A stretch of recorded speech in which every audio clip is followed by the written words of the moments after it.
Hi everyone, happy holidays. Welcome to Poetry and Talk. Poetry and Talk is a new online interviewing platform for poets to share their poetry, background, and inspiration. We're so grateful that you're checking in with us today. We have a new guest poet to introduce you to. We'd like to take a moment to thank all the poets that have come on board Poetry and Talk, and we invite new poets who are interested in a poet interview with us to send an email to us at poetryandtalk@gmail.com, and we'll get back to you with scheduling and information.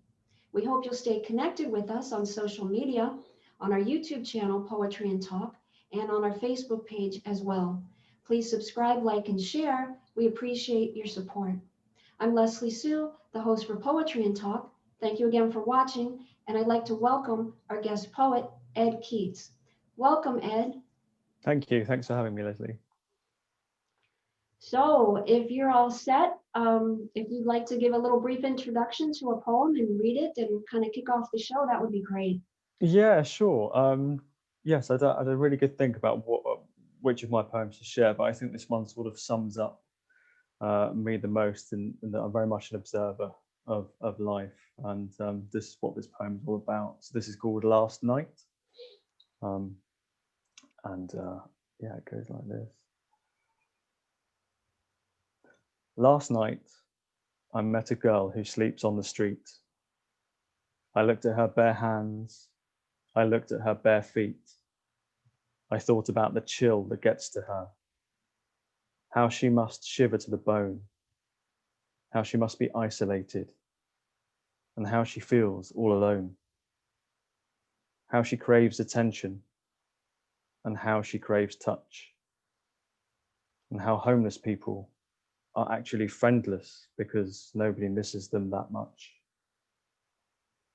Last night I met a man who has just a long thumb instead of a full hand, and just 3 deformed fingers on the other hand.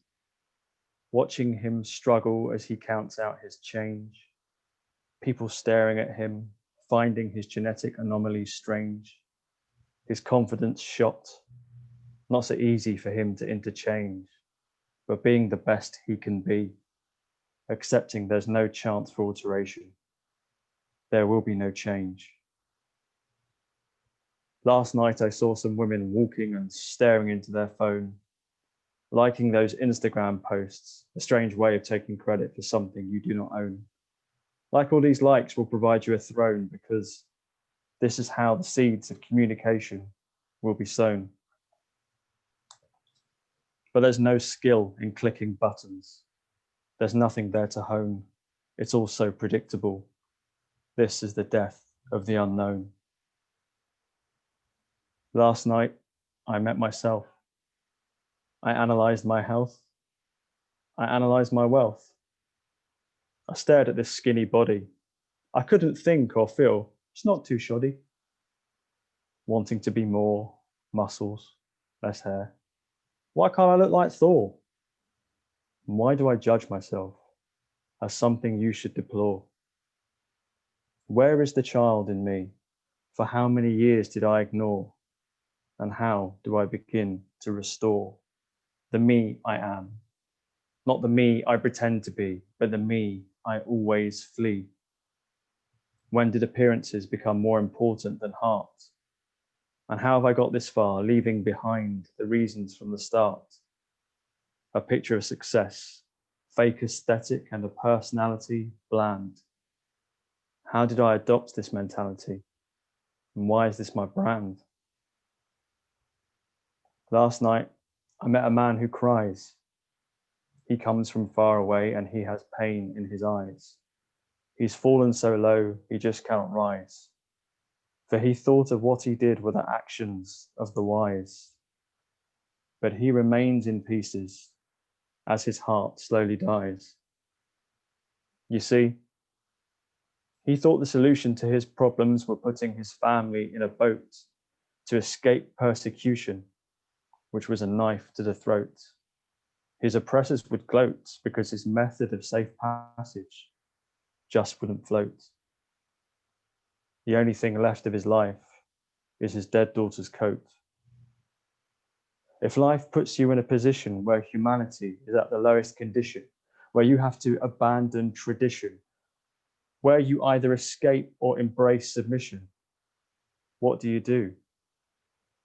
How can it be possible that it would be safer to put your family in the middle of the sea because the land you inhabit, it just isn't free? It will never be. The home you tried so hard to give roots to create your family tree is crumpled by destruction and loss.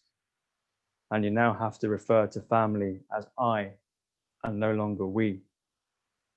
Tell me, which of these people would you rather be? Thank you Thank for you. sharing that, Ed.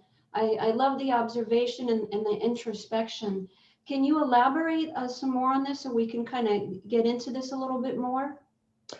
It was all inspired by I was out one night at just a friend's music gig, and I was standing at the bar, and I noticed that a gentleman at the bar who had the one long finger on his hand and deformed fingers on the other, and I was literally that observation that I talk about watching him struggle counting out his change. And then I sort of, I went home thinking about this person on the train, and then it was sort of started to spill out between that journey home and then my journey into work the next morning, just writing about people we come across, and yeah, I very much use poetry or all my creativity in general to sort of figure out life. I suppose it's a part therapy, part investigation, I suppose. Mm-hmm. Investigation. I think that's an interesting word. I definitely feel that after you reading the poem. And so you're also tapping into some observations in terms of what's going on with the homeless aspect, and kind of feeling into what they might be experiencing, and then you included yourself, and Mm. kind of examining and questioning things, and then you brought us into another scenario. Yeah, yeah. I think kind of surprised myself when I threw myself into the poem. I didn't expect it. I don't really plan these things. I'm very much go with what I'm feeling. It's how I write all the time, and it will be an emotional reaction to something I've seen, and then so I suppose including myself, looking back would have been a part of me going, thinking of all the things that I dislike about myself, and then sort of kind of a comparison of, well, for, for the things that we all worry about. It's that saying, isn't it, about bringing your troubles to the table, that you take yours back with you when you hear someone else's. And it's sort of just looking around in what you see um, in life, and then what you see sort of reported. So then I started thinking about, refugees leaving their home and kids drowning in the sea and things like that. It's just, we're a world full of lots of different struggles, and not to say that any is smaller than someone else's, but it's all about how we deal with it, I guess, and how we handle those things. Mm-hmm. But for me, I try and work with gratitude as a thing to keep trying to remain grateful. Because despite those things I might not like about my life or whatever, then I can look at someone else and go, well, they're having a much harder time. Mm-hmm. And then you ended the poem, Ed, with basically asking the reader a question. Mm, yeah, Mm-hmm. yeah, yeah. It's it's that. Yeah. I suppose the question was, again, it wasn't thought out. It's just sort of how it came to an end. Because I was thinking of myself. I was thinking of the person I saw. I was thinking of stuff that is happening in the world, and what are our values? I guess is the question at the end. What is it that we value? Mm-hmm. Is it the way that we're seen? Is it the way that we act? Um, you know. hmm it's kind of like you're almost wanting us to go past the superficial, so to speak, aspects, and kind of get more to the heart. Is that correct? Yeah, yeah. I think we can get lost in superficial stuff. Um, I have another poem which I thought about reading, which is about how we become addicted to technology and looking at screens. This is obviously excluded, but yeah, I wrote a poem about how I was addicted to, just scrolling through social media on my phone. I realized one day I'd been doing it for 90 minutes, and that wasn't even the reason I picked up my phone. So yeah, how we can easily get distracted with things that aren't as immediate as we seem to think they are. If you get a phone notification, you need to look at it now. Well, it's not going anywhere. hmm And is this a common message or theme in your poetry? It's one that's sort of come up recently in the last couple of years. Um, yeah, just sort of looking at what we value, and especially with some of my stuff, which is looks at politics a little bit, um, especially over here in the UK, and how things have changed over the years, and with the UK, leaving the European Union and what that could mean. Um, so yeah, very very much become more focused about. I think my poetry's become more focused about what's important to me. I'm not telling what it should be important to. It's up to everyone else to work that out for themselves. I'm not. It's not. It's not a TED talk. So like societal conditions and Yeah. social, current affairs, those kind of play a prominent theme, and then you kind of get into, what is this really all about, and kind of looking at it from different perspectives. Yeah, they creep in, and also, but sometimes also just again coming back to what we value. Like, you know, we're we live in at a time where such a small percentage of the world is richer than the rest of the world, um, and that has a huge effect on everything. Um, you might have heard recently about over here where for parents that couldn't afford to feed their kids, the government had to like have a vote on that whether they got free meals, free sort of lunches and free school meals, or sorry, free meals during their holidays off when they were off school.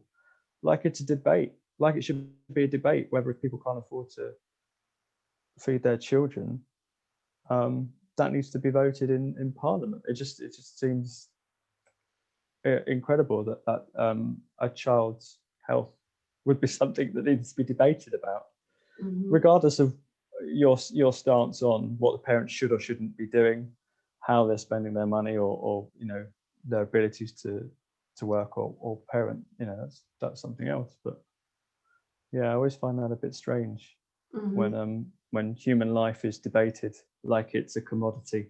hmm hmm So through your writing process, Ed, as you're kind of looking and observing and being reflective and having some poetic commentary on these societal and political and on different conditions that are going on and whatnot, and kind of bringing it back home to yourself. What does it bring to you? I mean, does it give you more an assessment, like you said, on your values and gratitude? Does that kind of reinforce that within you? How is it kind of like serving you, or does it just kind of help you to kind of really assess the way that you look at it, or kind of expand upon it? What does that play out for you? I think sometimes it's just me trying to figure things out. It's an outlet, it's an expression, it's what to do with these emotions. I might feel angry about uh, a terrorist attack or something where lots of people are hurt, and I'll put that into a poem. Um, sometimes it's more of me working things out in sort of like, well, how do I really feel about this? Like there is one poem um, where I sort of discuss how I feel about the idea that there's a God, and then I discuss about all the sort of negative and the horrible things that happen. And then I surprised myself at the end, because I thought, well, I throw in the line, well, how can I hate something that doesn't exist? And I surprised myself, and that really made me think. Like, I don't know. I still don't know. Didn't really resolve it for me, but it made me think. I thought I was going in one direction. I felt a certain way, and through writing about that subject, it made me rethink that. And I'm sure I'll rethink it for the rest of my life. As things, as events change you as a person. Ed, can you bring us back to kind of like when you started to write poetry, kind of the origins of that, and kind of elaborate so we can kind of get a kind of a full spectrum of your poetic journey? Sure. Yeah, I started off young, was an early teen. Although I was clearing out some stuff today, and I found some really old school reports from when I was 11, and they mentioned that all, all my sort of academic stuff was I was poorly rated. But when it came to creative things, they were like, "Oh, and he really likes writing poetry. He likes to get lost in his imagination." I was thinking, blimey, I don't even remember doing that when I was 11. But the first time I really remember sort of taking a journey, like having an emotional reaction to something and then putting it down on the page, was watching footage of Comic Relief. I believe you have that in America, don't you? Or you used to, Comic Relief? Kind of like it's like a fundraising thing once a year. Okay. So here, and they raise money for all kinds of charities, but a lot of it was focused for charities in Africa. And I remember seeing, like really visceral images of starvation and disease, and very, very underfed children, and sort of being horrified by it. So I started then. That's when I started sort of like, that's how I was able to deal with that, and maybe deal with a little bit of sort of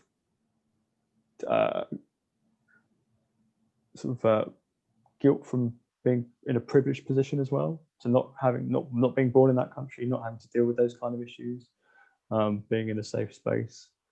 It's kind of upsetting to not know what to do with those feelings. So I think when I was about 13 or 14, that's when I sort of wrote my first poem. And ever since then, it's sort of, it's been my if I'm having an emotional reaction thing, that's sort of my go-to to how I kind of relieve it. So yeah, it would have spanned across time, from writing about being in love to going out and getting drunk to university life and holidays, and then becoming more sort of like switched on to socio-political issues. Have you been consistent from your teens and onward with writing poetry, or did you ever take like a lapse of time? How has that played out? Yeah, I think I have stopped now again. And like this year, I've written 3 poems. It's just not been the year. It's been so difficult for everybody. So the last one I ended up writing was called 2020 Vision, which I've entered into the UK National Theatre Competition. And so yeah, this year was hard to sort of motivate yourself. I think as creatives, it can be, it's difficult to self-motivate sometimes. And yeah, I have had times where maybe I've been concentrating on other things in my life, where other maybe sort of personal issues have sort of got in the way of, life gets in the way. So I have taken time out, but it wasn't really until about 3, maybe 4 years ago, I actually started sharing it. So I only really shared it to people close to me, very close to me, only 1 or 2 people. So then I created a WordPress and started putting some things on there. And then I started going to open mic nights, poetry nights. And it's kind of like I found my church. In fact, there was nothing more meditative for me than to go and sit and just listen to people from all walks of life tell their stories, or spill their feelings through their words. And yeah, I really enjoyed it so much. And then I set up my own poetry night as well, um, which I'm hoping to set up again once we can all get out amongst the 3D people. Mm-hmm. Mm-hmm. So, with the, I'm curious, with the open mic, well, first of all, you mentioned that it really helped you kind of connect with family, so to speak, and people sharing words and poetry. You really, feel an affinity for that. And then you would read your poems as well. So, Mm-hmm. reading your poems, Yeah. um, how is that a different kind of vibe for you? Like, explain that as opposed to, sharing that with someone in terms of written. How is that different for you? It was really quite scary. It was. I always say that poetry, there's no difference really between standing up and reading your poem or doing stand-up comedy. I've done both, and I've combined the two. Um, but you are giving strangers a bit of yourself that for probably for a long time, especially for me, it was for a long time that I just basically kept to myself. But when you go to an open mic poetry night, you kind of realize you're sort of you're all equal in the way that you're all there for the same thing, and for this expression, for this celebration of expression. And I was really lucky that the one I went to, I was made to feel extremely comfortable, and it was a safe space. And uh, literally just by watching one or two people, you go, yeah, I want to get up and do that now, because you see the response that people get, you see how accommodating everyone is, you see how encouraging people are. And that's something that I took to the poetry night that I set up. I really wanted to create a space for people to come and celebrate poetry or spoken word. And it was wonderful because doing it in London, I got people from all walks of life, from all kinds of countries, Mm-hmm. because we're so multicultural in London. I don't think I could have done anything else where I would have met these kind of people, who would tell all these wonderful different stories, Mm-hmm. and have their culture at the root of it. So you're always getting something different. You could have a themed night about love, but there would all be different poems. It's lovely. Mm-hmm. And just hearing all those different perspectives, it's very inspiring and very, very, very opening. You. Very. And what happened to the poetry night that I used to go to, and then the one I set up, what I noticed was that someone would always bring along that friend that was just there to support, or someone would come along who was kind of into poetry but not too sure, or they just wanted to see what it was like first. And whether they had stuff prepared or not, people would always get up and do something. They would always be inspired. And I'm just really proud that I was able to be a part of something which encouraged people to get up and share a bit of themselves like that, and Yeah. give them the confidence. Yes, yes, that's wonderful. I kind of like to go back to this year, 2020. So, Mm, you mentioned that you've written about 3 poems yeah. for this year. So it hasn't been like a super charged inspiration in terms of poetry for you for this specific No, year. no. I mean, no. The first few months were real like, oh, what do we do? Because we were in lockdown, um, so we were living La Vida lockdown, and it's yeah, I found it very hard to be. I was creative a little bit in a different way because I'm an actor and a writer as well. So I was making sort of silly videos just to amuse myself. Um, but yeah, poetry was that was a difficult thing to sort of come to when you've been stuck in your home. Um, but yeah, when I did write 2020 Vision, it was me just sort of like looking at the year and trying to find hope within it all, that somehow that we all as people come out stronger, when this is all over, Mm-hmm. and that hopefully we've learned again returning to my sort of value theme. We've learned what the real important things are, and how important it is to be connected to people, because I think we kind of took that for granted a little bit.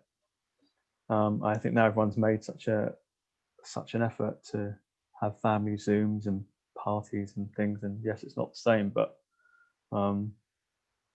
it's realizing that, you know, I don't think we are supposed to be isolated as human beings. I think we're supposed to be together. We're supposed to be a community. Mm-hmm. So did this kind of push you more in a direction of wanting to connect with others? Maybe that's why you did more of the videos and more of your performing arts. Do you think that played a role? Yeah, I think it was also just a challenge to see what what one could come up with in these circumstances. You know, because usually you can go out and you can collaborate with people, and you can get resources together and create whatever it is, the art that is you want to do. But I guess it was so what can you do on your own with a phone? what can you do with your limitations? Mm-hmm. Ed, what would you like to share with us about your poetry that you haven't shared with us yet?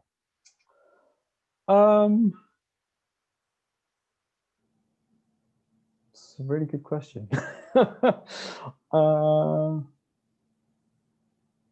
Other than that, I'm just I think it always comes from the heart, and I think that's where one should start with. A lot of people, I don't know if you've ever encountered this, but a lot of people who want to write anything say, well, I don't know how to write. I mean, you just have to start, I think, and it has to come from you, and just start with a thought, start with something you care about. And I think that's really, you know, I wish it was more complicated. I didn't study poetry in a way. I wasn't taught how to do it. Yeah, and you know, I think everyone's different and everyone works differently.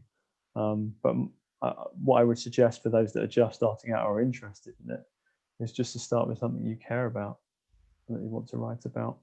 Mm-hmm. You know, make it organic. Don't try and Mm-hmm. create something synthetic. Mm-hmm. I love those choice of words and organic and things that you care about. And a lot of compassion comes out, you know, through your poetry, specifically the one that you read. And it seems like that's kind of a message as well as being, you know, heart centered and really looking at, you know, some things that are going on and offering some compassion, a little bit wider view of it, and then kind of bringing it back home, you know, to our Yeah, own lives. definitely. And when I think of all the poetry nights I've been to, um, I'm always, by the end of the evening, I'm always sort of just amazed. I sit there and I look at everyone and I just think that, you know, all of us have come from or are on different paths and have come from different backgrounds and different cultures. And like, this is to me like, you know, it's gonna sound a bit cheesy, but it's like, this is like the closest thing to world peace you will ever see. You know, it's just a group of people coming to share their stories, but wanting to hear everyone else. So it's give and take, it's listening, and I think there's a huge lesson in that, that we all need to listen to each other, Mm-hmm. and be more patient and understanding. Mm-hmm. Yeah, that's great wisdom. I kind of had the feel of like the ocean with the ebb and flow. You know, that's, you know, kind of a metaphor that came to me. So we're getting ready to, you know, close out 2020. Do you have any aspirations for 2021? You just gotta kind of take it on the fly, or what is your approach or your feel into that? Well, I really want to start up another, you know, open mic night. I really want to bring people together again. If anything, selfishly for myself, just so I've got people to listen to, because it's just wonderful. And yet to be as creative as possible, in all the guides that I take. And yeah, looking forward to next year. I can just hope that it's much better than this one. That, you know, we're not losing people from a virus that's taken over the world. Mm-hmm. Yes. Ed, we're going to need to wrap things up. We'd like to provide you to take a moment to just give us some closing comments and then let us know how we can stay connected with you, please. Sure, absolutely. Well, thank you. Thank you so much for having me. It's really nice to talk. I haven't actually spoken to somebody about poetry. Yeah, the second person I've spoken to about poetry this since March. So this has been really refreshing, and it's really good to yeah, talk about the things you love. I think because they could be easily forgotten. You can stay connected with me. I have a WordPress. It's wordpress.com/procrastcreate. And I'm on Twitter at Ed Keates. And same on Facebook, Facebook.com/Ed Keates as well.